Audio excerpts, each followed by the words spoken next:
ഇന്നത്തെ നമ്മുടെ പരീക്ഷണം ബ്രെഡിലായിരുന്നു കേട്ടോ. നല്ല മധുരമുള്ള ബ്രെഡ് ടോസ്റ്റൊക്കെ ഇങ്ങനെ വൈറലായിക്കൊണ്ടിരിക്കുമ്പോൾ വൈറലാക്കാൻ പറ്റിയിട്ടുള്ള ഒരു കിടിലായിട്ടാണ് ഈ പരീക്ഷണം. നല്ല ക്രീമി ആയിട്ടുള്ളൊരു ബ്രെഡ് ടോസ്റ്റാണ് കേട്ടോ. അപ്പോൾ ആദ്യം ഈ ഒരു ക്രീമി ആക്കാൻ വേണ്ടിയിട്ടുള്ള ക്രീം എങ്ങനെയാണ് ചെയ്തെടുക്കുന്നത് കാണാം.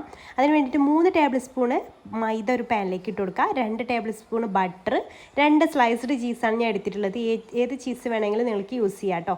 അതിലേക്ക് 1 കപ്പ് പാലാണ് വേണ്ടത്. അപ്പോൾ ആദ്യം കട്ടില്ലാതെ ഒന്ന് മിക്സ് ചെയ്തെടുക്കുക. എന്നിട്ട് മുഴുവനായിട്ട് പാൽ അതിലേക്ക് അങ്ങ് ഒഴിച്ചു കൊടുക്കുക.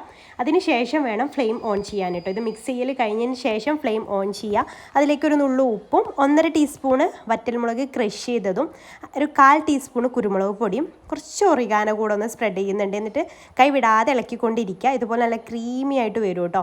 നല്ല ക്രീമി ആയിട്ട് വരുമ്പോൾ നമുക്ക് ഫ്ലെയിം അങ്ങ് ഓഫ് ചെയ്യാം. മൈദയൊക്കെ നന്നായിട്ട് കുക്കായിട്ട് വന്നിട്ടുണ്ടാവും. ഈ ഒരു രീതിയിലാകുമ്പോൾ ഫ്ലെയിം അങ്ങ് ഓഫ് ചെയ്യും. ഇത് ഞാൻ ഓവനിൽ ബേക്ക് ചെയ്യുകയാണ് ചെയ്യുന്നത്. നമ്മൾ കേക്ക് ബേക്ക് ചെയ്യുന്ന പോലെ പാനിൽ ഇറക്കി വെച്ചിട്ട് അങ്ങനെയും ചെയ്യാം കേട്ടോ.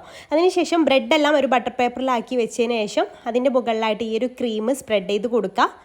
അതിനുശേഷം നമുക്ക് ടൊമാറ്റോ കെച്ചപ്പ് ഒരുപാടൊന്നും വേണ്ട കേട്ടോ. കുറച്ചൊന്ന് അതിൻ്റെ മുകളിലൊന്ന് സ്പ്രെഡ് ചെയ്തിട്ട് സ്പൂൺ വെച്ചിട്ട് ജസ്റ്റ് ഒന്ന് ഇതുപോലെ ഒന്ന് സ്പ്രെഡ് ചെയ്ത് കൊടുക്കാം കേട്ടോ. ഇത്രയേ ഉള്ളൂ. ഇനി നമുക്ക് പ്രീ ഹീറ്റ് ആക്കി എടുത്തിട്ടുള്ള ഓവനിൽ 180 ഡിഗ്രി സെൽഷ്യസിൽ ഒരു 8 മിനിറ്റ് ബേക്ക് ചെയ്തെടുത്താൽ നമ്മുടെ സംഭവം റെഡി.